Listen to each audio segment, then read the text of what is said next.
새벽에 창세기 29장의 말씀을 받았습니다. 어제 말씀에서 야곱은 하나님께 언약의 말씀을 받았습니다. 아브라함에게 주셨던 그 언약, 또한 이삭에게 주셨던 그 언약을 하나님이 직접 베들에서 야곱에게 말씀하여 주신 것입니다. 자신의 형 에서를 피하여서 가는 도중에 하나님이 그 은혜, 그 놀라운 언약의 말씀, 약속을 주셨죠. 그러면 야곱은 이제 어떻게 살아가야 될까요? 하나님이 주신 그 약속을 믿고 살아가야 됩니다. 복의 통로로서 또한 땅을 주신다라는 것, 그 약속, 또한 그의 자손들을 생육하게 하시겠다라고 하는 그 약속을 믿고 야곱은 살아가야 됩니다. 하나님의 종으로서 살아가는 것이 바로 야곱의 삶이어야 됩니다. 그러면 이제 그 오늘 말씀에서 우리가 보았던 것과 같이 야곱이 하란에 도착하게 되어졌는데 하란에서 야곱은 하나님의 종으로 살아갔을까요?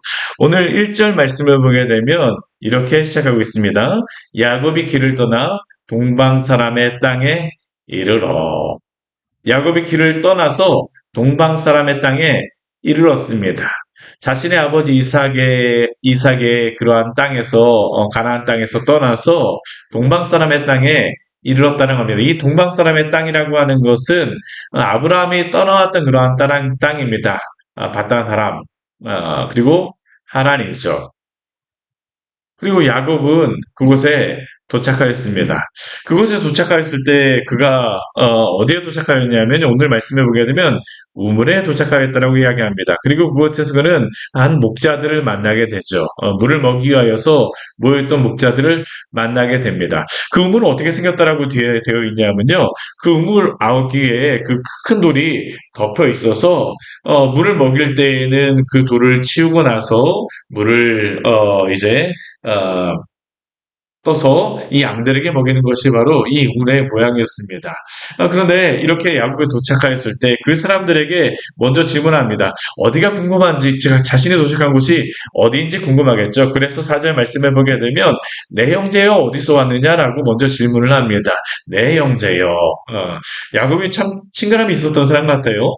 그렇기 때문에 전혀 모르는 이 사람들에게 내 형제여라고 이야기를 합니다. 더군다나 지금 야곱 같은 경우는 어떻습니까? 자신이 지내던 곳에서 떠나왔기 때문에 전혀 모르는 곳에 갔다라고 하는 것은 언제든지 위협을 당할 수 있는 그러한 상황이었기 때문에 야곱은 최대한 그들을 자극하지 않게 내 형제여라고 이야기를 하였던 것 같습니다.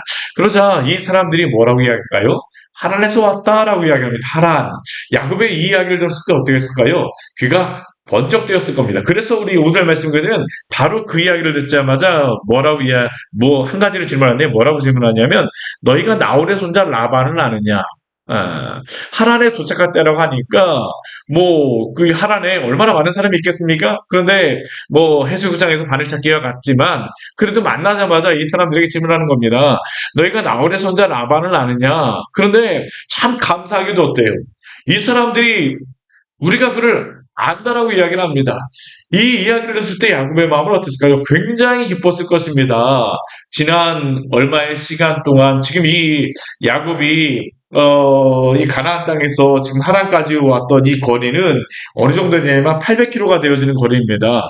전혀 알지는 못하는 그 길을 800km가 넘는 그 길을 떠나서 왔는데 그 자신이 왔던 그러한 곳이 제대로 도착하였다는 것을 알고 더군다나 이 만난 사람들이 라반을 안다라고 얘기하니까 얼마나 감사할까요? 자신이 제대로 도착했구나.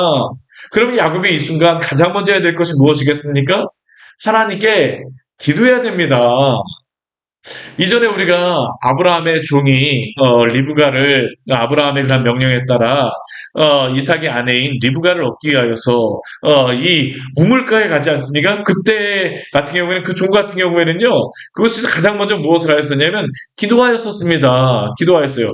그러면 지금 오늘 야곱 같은 경우도 어떻습니까? 이 우물에 도착하여 갖고 이곳이 하란 주변에 있다는 것을 알고 또한 더군다나 라반을 아는 그러한 목동들 만났다라고 하게 되면 이 야곱 같은 경우 하나님께 감사의 기도를 드릴 만한데요. 야곱은 그렇지 않습니다. 오늘 말씀 보게 되면요.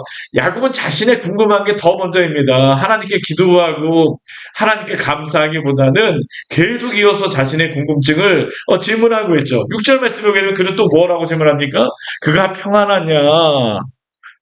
이것도 중요한 거잖아요. 그렇죠. 어디 뭐 문제가 있었어도 다른 데로 이사를 갔다거나 여러 가지 문제가 있다라고 하게 되면 여러 야곱에게도 그것이 아내를 얻는데 문제가 되어질 터인데 평안하냐라고 그러니까 그는 질문할 수밖에 없습니다. 그리고 이 평안하냐라고 질문했을 때 평안하다는 이야기를 듣자마자 바로 그 사람들이 이야기하는 게 있는데 무엇이라고 얘기하냐면요. 그의 딸 라헬이 지금 양을 몰고 오느니라. 이 이야기를 했을 때 야구의 마음이 어땠을까요? 아마 콩당콩당 뛰었을 것입니다. 이 800km 넘는 거리를 어머니의 말을 따라서 잘 있는지 없는지, 딸이 있는지 없는지 그거 알지 못하는 그런 상황 가운데서 왔을 터인데 보니까 라반에게 딸도 있다라고 하고요. 더군다나 그 딸이 어떻습니까? 지금 양을 물고 오고 있다라는 소리까지 듣습니다. 그러니까 야곱의 마음이 어떻습니까? 굉장히 좋아요. 그러니까 그 뒤에서부터 이제 보게 되면 야곱이 뭘 이야기하냐면요. 이 목동들에게 이야기합니다. 뭐라고 이야기하냐면 우리 7절 말씀에는 해가 아직 높기 때문에 가축이 모일 때가 아니니 양에게 물을 먹이고 가서 풀을 뜯게 하라. 사실 이것을 야곱이 목동들에게 말할 이유가 없습니다. 이 목자들에게 말할 이유가 없어요. 자신이 뭐 양에 물을 먹기 위해서 왔는데 왜 갑자기 야곱이 다른 데 가서 아직 해가 멀쩡하니까 애가 높으니까 양에게 물을 빨리 먹이고 가서 풀을 뜯기게 하라. 야곱이 뭐 계획 세워주는 사람도 아닌데 이러한 이야기를 하는 겁니다. 왜 그랬을까요? 나이를 개인적으로 만나고 싶어서 그런 것 아니겠습니까? 지금까지 그런 지내왔던 것들을 이야기하고 좀 개인적으로 만나기 위해서 이러한 것들을 이야기했을 터인데 근데 이 목자들은 그들은 그렇게 야곱의 의견을 따르지 않습니다. 당연하겠죠. 자신들의 계획이 있는데 야곱이 뭐 이렇게 갑자기 이방인이 말한다라고 해서 그것을 따를 이유가 없었죠. 그러니까 8절 말씀을 보면 그가들이 뭐라고 얘기합니까?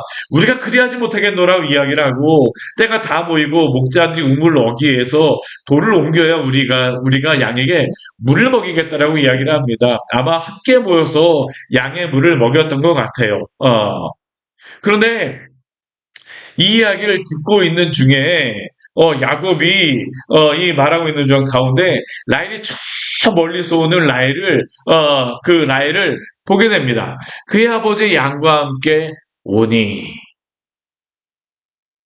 그런데 이것을 보자마자 야곱은 어떻게 할까요? 오늘 10절 말씀을 보게 되면요. 이렇게 말씀하고 있습니다. 야곱이 그의 외삼촌 라반의 딸 라헬과 그의 외삼촌의 양을 보고 나아가 우물 아귀에서 돌을 옮기고 외삼촌 라반의 양떼에게 물을 먹이고 우리 그 성경 말씀을 보게 되면요. 이게 굉장히 중요한 장면이라던가 이게 의미 있는 장면을 보게 되면 동사를 반복하면서 그 상황들을 그림을 그리듯이 보여주는데요. 오늘 10절 말씀이 그렇습니다. 야곱이 그의 외삼촌 라반의 딸 라헬을 보자마자 어떻습니까? 그 양을 보고 나가서 우물 나귀에 돌을 옮기고 라반의 양떼에게 꿀을 먹이고 보고 옮기고 먹이고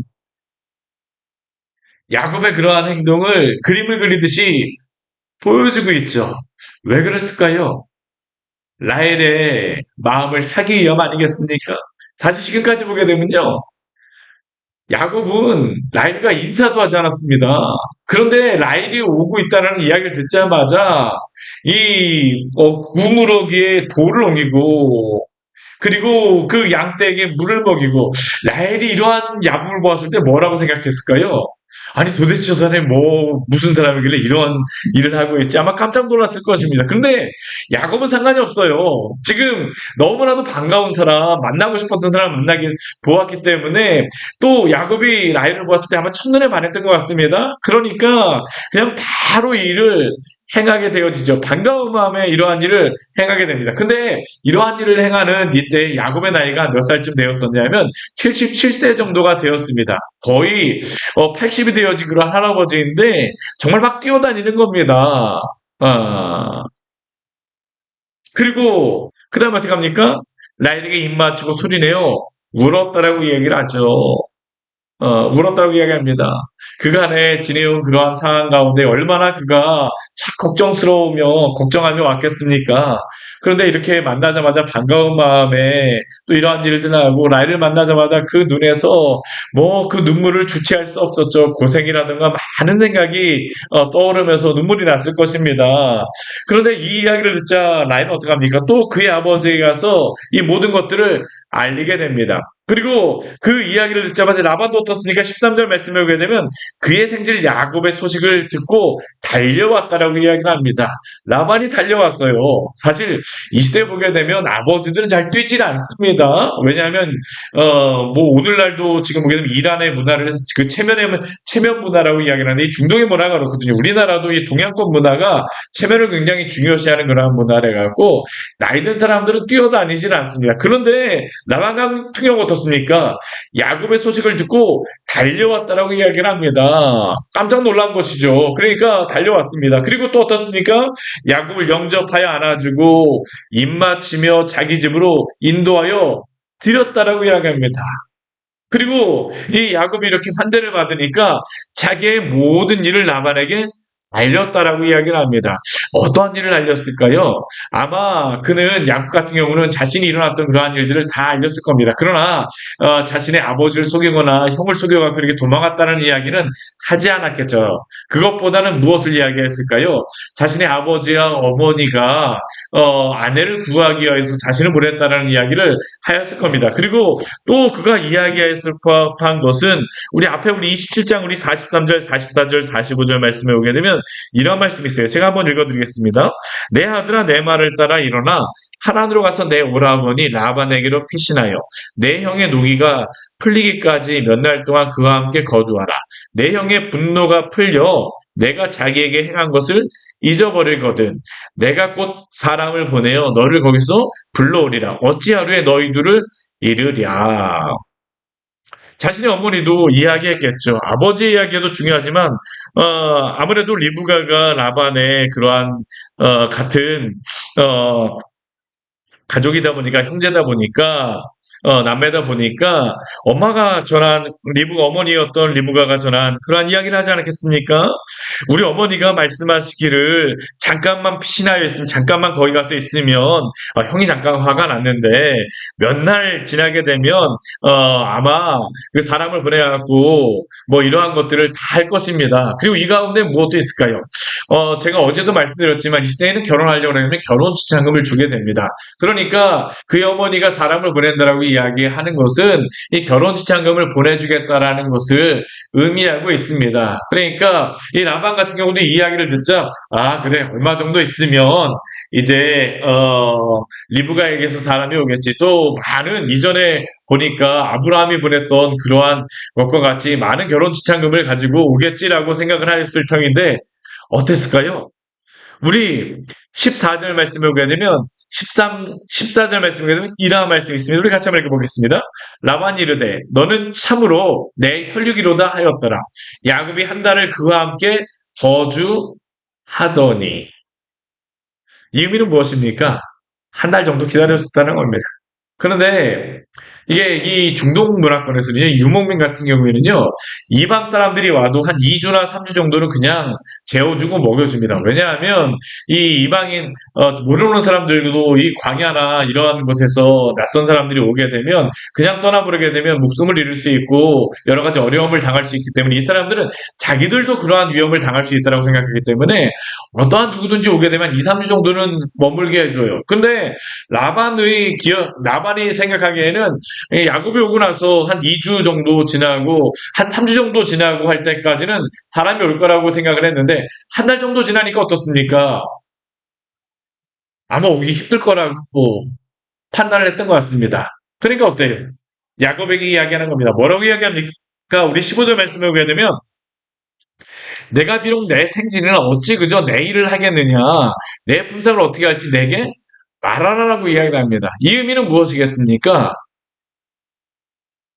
내가 보니까, 뭐, 직접적으로 라반이 이야기는 하진 않지만, 내가 보니까, 너희 어머니가 아마 사람을 보내주지 않을 것 같아. 그러니까, 너가 뭐, 아내를 얻기 위해서 왔다라고 이야기하는데, 그냥은 주지 못하겠고, 내 일을 하면서, 무엇인가 육체적으로 노동을 하여서라도, 해야지만 아내를 주겠다라고 하는 것이 바로, 라반이 야곱에게 이야기하는 것이죠. 한마디로 이것은 무엇과 같은 거냐면요. 라반이 이제는 손님으로서 야곱을 맞이하는 것이 아니라 돈을 지불하는 종과 주인의 관계로서 그러한 관계로서 어떠한 이익적인 관계로서 야곱을 대우하겠다라는 겁니다. 사실 근데 삼촌이 이렇게 한다라고 하게 되면 뭐 그냥 어렵게 왔으니까 충분히 아내를 주고 그 자신의 딸을 줄 만도 안 돼. 나중에라도 이렇게 하라고 이야기할 만도 안 돼요. 라반은 그렇잖아요. 참 이 뒤에도 보게 되면 우리가 뭐 어느 정도 여러분들 아시겠지만 이 라반이라고 하는 사람이 보통 사람이 아니거든요. 그러니까 지금도 보게 되면요. 겉으로 보기에는 굉장히 평화로운 그러한 이야기로 또한 야곱에게 무엇인가를 제공해 주겠다라고 이야기하는 것 같지만 사실은 그의 마음속에는 그냥 내 딸을 아내로 주지 못하겠으니까 너가 만약 이렇게라도 할 것이라고 하게 되면 일하고 그렇처럼 가라. 이게 바로 라반의 이야기입니다. 근데 야곱의 마음은 어떻습니까? 라헬을 향해서 굉장히 사랑하는 마음이 있었거든요. 근데 16절과 17절 말씀에 보게 되면 이 라헬과 레아를 언급하는 그런 모습이 있어요. 어떠한 모습입니까? 두 딸이 있었다라고 이야기를 하는데 라헬 같은 경우에는 곱고 아름답다라고 하지만 레아는 시력이 약했다라고 이야기합니다. 사실 이 라헬이라고 이름 자체는 어떤 의미냐면 암양이라는 그런 의미겠습니다. 암양 때. 그러니까 이 라헬 같은 경우는 누가 보기에도 아름다운 그러한 여인이었던 것이죠. 근데 레아 같은 경우에는 이게 약하다라는 그런 의미가 있어요. 시력이 약하다라고 하는 그런 의미인데 이것은 아마 외모가 보기에 그만큼 아름답지 않았다라는 것 같습니다. 그러다 보니까 야곱은 어떻습니까? 첫 번째 보았던 라헬이 너무나도 마음에 들어서요. 오늘 18절 말씀해 보게 되면 우리 이렇게 말씀합니다. 같이 한번 읽어볼까요? 야곱이 라헬을 더 사랑함으로 대답하되 내가 외삼촌의 작은 딸 라헬을 위하여 외삼촌에게 7년을 섬기리이다. 야곱은 어떻습니까? 라헬을 더 사랑하기 때문에 레아를 위하여서 일한다라고 이야기를 하지 않습니다. 뭐라고 이야기합니까? 외삼촌의 작은 딸 라헬을 위하여서 외삼촌에게 7년을 섬기겠다. 근데 이게 참 어, 그런 게 뭐냐면 이 7년이라고 하는 그러한 시간은 보통 이 아내를 얻기 위해서 종으로 다 보통 일하는 그러한 그 월급으로 다 따진다라고 하게 되면요. 한 3년 반 정도의 그러한 시간이 한 3년 정도의 시간이면 아내를 얻기에 충분한 그런 품삯으로서 맞는 시간입니다. 근데 7년이라는 것은 무엇일까요? 두 배 더 일하겠다는 겁니다. 라헬이 예쁘기 때문에 또한 사랑하기 때문에 제가 두 배를 더 일해서라도 라헬을 아내로 삼겠습니다라는 것이 바로 야곱의 제안이었죠. 내가 외삼촌에게 7년을 섬기리이다. 그러자 라반은 어떻습니까? 그를 내게 주는 것이 타인에게 주는 것보다 나으니 나와 함께 있으라. 받아들여요. 근데 이 라반의 머릿속에는 무엇이 있을까요? 레아도 주겠다는 그런 생각이 있습니다. 레아를 위해서도 또 라헬을 위해서도 7년, 7년, 14년은 내가 하겠지. 라는 게 바로 라반의 계획 아니겠습니까? 근데 이것을 몰랐던 야곱 같은 게 어떻습니까? 오늘 20절 말씀 보면 이렇게 말씀합니다. 야곱이 라헬을 위하여 7년 동안 라반을 섬겼으나 그를 사랑하는 까닭에 7년을 며칠같이 여겼더라. 뭐라고 말씀합니까? 라헬을 위하여 7년을 라반을 섬겼으나 라헬을 사랑하는 까닭에 야곱은 7년을 며칠같이 여겼다라고 이야기를 합니다. 참 이 며칠이라는 게 이게 재미있는 그런 단어입니다. 앞에 우리 그 리브가가 야곱에게 약속하길 며칠만 있다 오라고 이야기를 하는데요. 그 며칠이 몇 년이 되는 얼마가 되는 겁니까? 7년이 되어지는 겁니다. 7년. 며칠이 7년이 되었어요. 그리고 이후에 보게 되면 그 7년이 얼마가 될까요? 14년이 되어집니다. 며칠이 14년이 되어집니다. 그리고 이 14년의 기간 동안 거의 뭐 그 이후에도 조금 더 시간이 지나는 그러한 기간 동안 그의 어머니 리브가는 죽게 되어지고 또한 그 많은 일들이 일어나게 되죠. 우리가 오늘 말씀을 보게 되면 이 창세기 29장 말씀을 보게 되면 반복되는 그런 한 단어가 있습니다. 오늘 말씀에도 몇 번 나왔었는데요. 그것은 바로 섬기다라는 그런 단어입니다. 섬기다. 오늘 그 29장 몇 절입니까? 15절 말씀을 보게 되면 비록 내 생질이나 어찌 그저 내 일을 하겠느냐라고 하는데 내 일을 하다라는 이 단어가 사실은 섬기다라는 그런 단어입니다. 아바드라고 하는 단어거든요. 섬기다. 나를 어떻게 섬기겠느냐라는 그런 질문입니다. 근데 이게 섬기다라는 단어가 여기에만 나오지 않고 또 어디에도 나오냐면 우리 18절 말씀에도 나옵니다.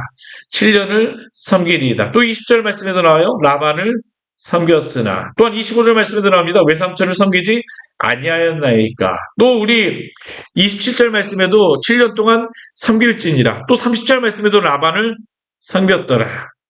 우리 29장 말씀에서 이 섬기다라는 단어가 굉장히 많이 나와요. 왜 그럴까요? 사실 야곱이라고 하는 그러한 인물은 하나님께서 베들레헴에서 그를 만나 주셨던 것은 그 언약을 주셨던 것은 하나님을 섬기라고 그 언약을 주셨던 겁니다. 근데 야곱은 어떻게 합니까? 하나님을 섬기지 않습니다. 여기 29장 말씀을 보게 되면 주어가 누구입니까? 라반을 섬기는 것입니다. 하나님을 섬겨야 될 야곱이 라반을 섬기게 됐죠. 그리고 이것을 이 사건을 성경에서 이 말씀이 많이 인용되어지는 않지만 인용되어지는 한 말씀이 있어요. 어떤 말씀이냐면 호세아서 12장 12절의 말씀입니다. 같이 한번 찾아서 읽어볼게요. 호세아서 12장 12절의 말씀입니다. 제가 한번 읽어보도록 하겠습니다. 같이 읽겠습니다. 야곱이 아람의 들로 도망하였으며 이스라엘이 아내를 얻기 위하여 사람을 섬기며 아내를 얻기 위하여 양을 쳤고 우리 12절 말씀 보면 뭐라고 말합니까? 야곱이 아람의 들로 도망하였으며 이스라엘이 아내를 얻기 위하여 사람을 섬기며 야곱이라는 그러한 이름에서 우리 12절 말씀에서 이스라엘이라는 이름으로 바뀌어요.